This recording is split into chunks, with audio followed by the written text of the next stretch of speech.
I'll share it with you at the end. So it's going to show you how to put all this together and absolutely integrate this very quickly.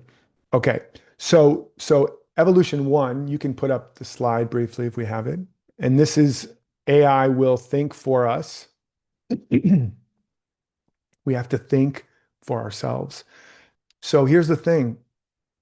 This is critical. It's why it's number one. It's why the Oracle of Delphi's number one thing was know yourself. It's why the um,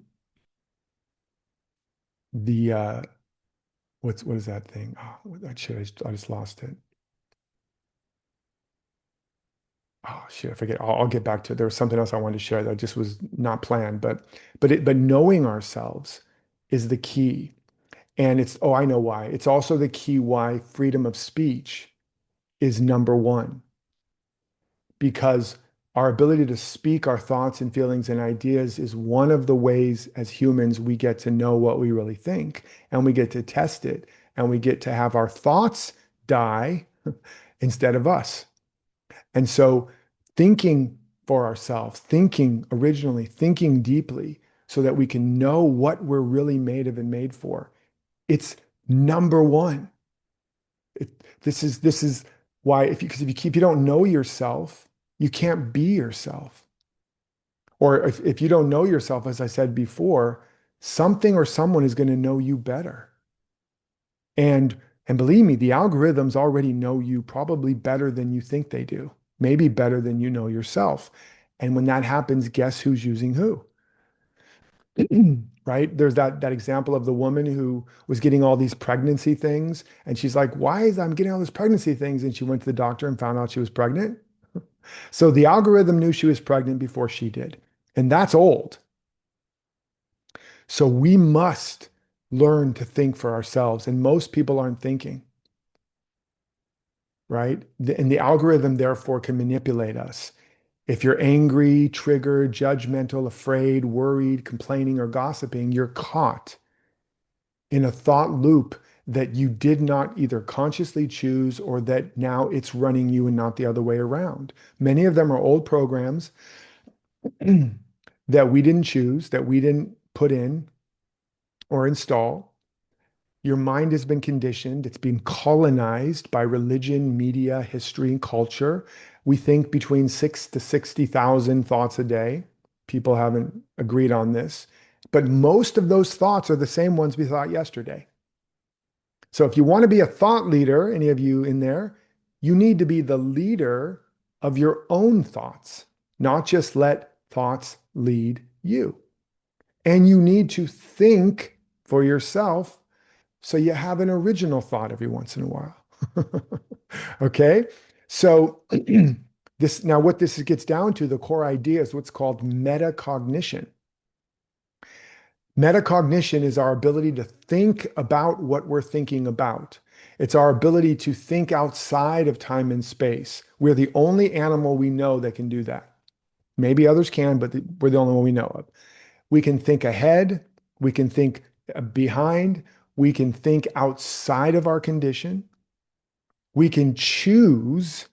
We can like look down in our mind, look at the patterns running. By the way, you don't have free will until you do this.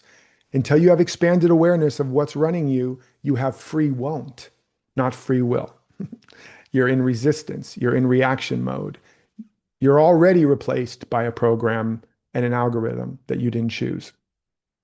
So this is number one. We have to take back our minds.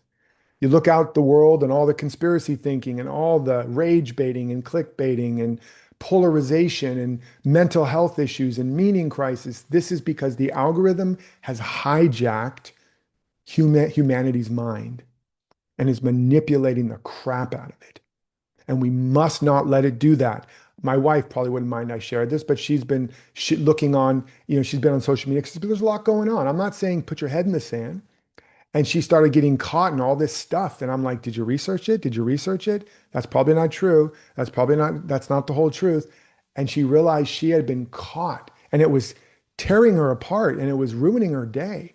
And she wasn't able to live the dream and the vision and create the art that she's made for. So then she finally went back and she started consciously unsubscribing and checking on the things that lifted her up and expanded her. Again, I'm not saying put your head in the sand, but she started choosing, what do I want to think about? What do I want my attention to focus on? Energy flows where attention goes. You are evolved to be a target-seeking creature. That's why we have whites in our eyes, so we can see where the rest of the tribe is looking. So if we're out hunting and I see you're looking over there, I look because otherwise I could become lunch. You've evolved to have a target and then to follow it and to hit it. In fact, the word sin comes from archery. It means to miss the target. So, but if you're not thinking your own thoughts, you're aiming at targets that aren't yours. You're sinning all day long. So, so you have to think your own thoughts. Now, this takes time and practice. And at the end, I'll share more about how to do this. But the idea is we must take back our agency and choose the thoughts. Now, here's the big takeaway. Choose the thoughts that align with the vision, with the future self or the higher self. So as you're anchoring in what you want, I want to be this author, this workshop leader, this change maker, this healer, this artist, this filmmaker, whatever it is, and you allow yourself to grasp a bit of it, and then you ask, who would I be if I was being that? And then you notice and you ask, what kinds of thoughts would I be thinking right now in my current life if I was this future self? And you'll notice that, like, that's what I started to do. Like, I used to also focus more on my circle of concern instead of my circle of influence. Circle of concern is the things that's got your attention, but you can't do anything about it. Waste of time. Circle of influence is the things that have your attention or not, but you can do something about it. That's where you want to put all your time. If you focus on your circle of concern, your circle of influence shrinks until you have less and less influence. If you focus on your circle of influence to the exclusion of the concern, your circle of influence grows and your circle of concern shrinks. You with me? And so now people ask me, how's your day going? And I say, I don't know how the day's going, but I know how I'm going about my day. How's life treating you? Don't know, don't care. But I know how I'm treating my life and how I'm treating all of life. I'm cause. In The Wizard of Oz, when Dorothy is going to find the wizard and they all think the wizard has got the power and Scarecrow thinks he's lost his heart and Tin Man has lost his brain and maybe it's the other way around. I don't know. I think it's that right way. Lion has lost his courage and this guy out here is going to give us the power. What's the song they sing? It's an embedded code. We're off to see the wizard, the wonderful Wizard of Oz. Because. What is it saying? Because. Don't be the effect. Don't be a victim. Because. Why did they say because 5 times? It was an embedded code. And what does the wizard tell them? You always had it in you. Click your heels. You always could go home. You always had courage. You always had a heart. You never lost your brain. You might have lost your mind a little bit for a moment there. Because. Don't be the effect. Choose your thoughts. Now, this takes practice. But guess what? You spent lots of time building up the habits of where you focus now. And you can break that and you can accelerate that. And I'll share more about that. But that's the big idea. We must make a prison break out of the matrix of our mind. It doesn't matter what condition you're in. You have been given the power of creation, made in the image and likeness of God, or made in the image and likeness of the creative principle of the universe. But you have to use it consciously. You can create out of nothing, like the Big Bang. In the midst of lack, limitation, crisis, you can choose to think from your true self, your future self, your visionary self. And that's how you create the vision. I don't care what's going on in my life. I'm going to meet it. I'm going to love it. I'm going to deal with whatever's an actual emergency, but then I'm going to choose the thinking and the focus from my higher future true self. And again, this isn't theory. I've proven it for 25 years. I was broken. I was suicidal. I was broke. And when I got this and I used this, I took a quantum leap in my life, made more money in 2 days than I ever made in several years, launched my life's work, made six figures in the first 6 months or so. When I caught this and I flipped it, and I'm going to tell you much more about that. So, and then I had experiences again. I went through a terrible divorce after 20 some years, lost everything, thought I was going to lose my family, everything. Boom, re-anchored, thought from the future self.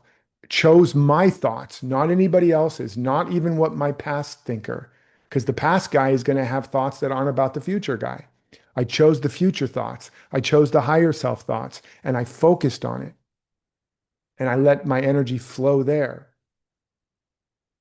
And I rebuilt my life from there, and I fell in love and have been married for, together for 10 years. My marriage was wonderful, but I found a love that I didn't even know was possible, but my future self did. And then my fortune was stolen. Fortune.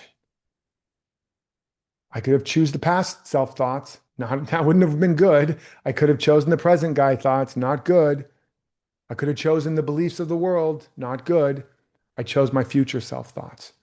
I focused there, rebuilt my fortune, better, bigger, and stronger in my faith and my knowing this shit works. Okay.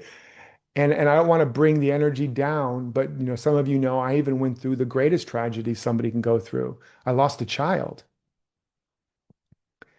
And believe me, I was like, fuck those thoughts, fuck choosing any good thoughts, fuck the world. And then I had to sit with that and go, is that really the thoughts I want to choose? And and so again, because I built the practice, I had the resilience and the strength to go, I got you, Derek, broken Derek, despairing Derek. But where do we actually want to go? Where would your son want you to go? What's the life you've committed to? What's the real mission and vision? I know it doesn't feel good. This isn't about what you feel. This is about what's true. And I was like, I know. Okay. I choose my future self thoughts. I choose my real self thoughts. Let's go.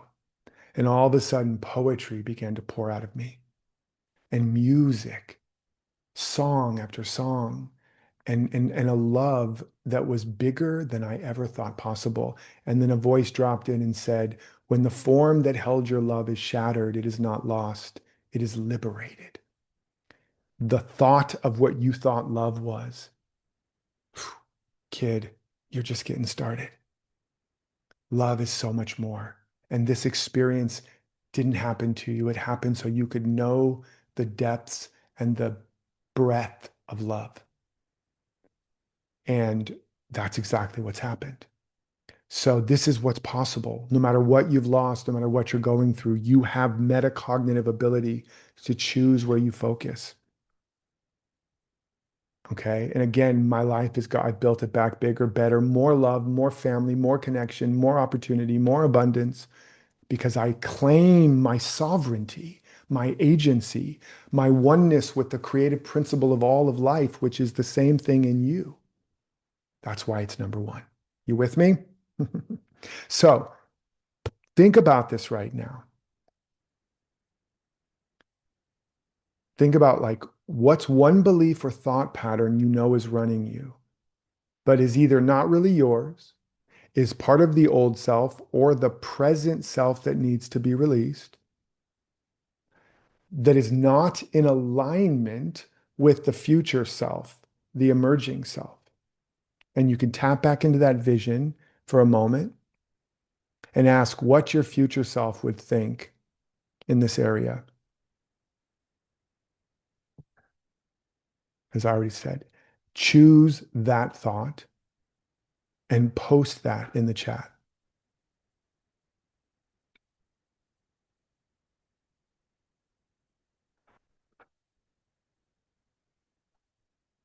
Just notice your vision, notice your future self, notice a thought you have that is not congruent with that right now. Something around that vision, like, you're like, oh, I don't have time in my life. I can't afford things. I got to wait till I feel better. whatever. I need to be certain it's going to work. I'm afraid I'm going to be judged. And so notice, post that thought of that old self, and then post the thought your future self would have. And that's your practice. We're going to get a few of these so that this is going to be what you're going to focus on this week. Just take a moment and do that right now. And please, I encourage you, do it, even if you're just thought you were going to listen. This is about pulling out of you what's in you. It doesn't have to be a big manifesto. It just can be a simple thought. And feel it as you're posting it. And as you read over other people, feel yourself in agreement. Where two or three are gathered in agreement, I am there. The oversoul, the activation. In this field, miracles are possible. That's not airy-fairy. It's quantum physics. We can shift, we can collapse the super condition that is neither a particle or a wave. We can collapse the old particles and waves, go back into superposition, which is infinite potential, and now focus it on the new thought, collapse that superposition into a new particle and a new wave right now.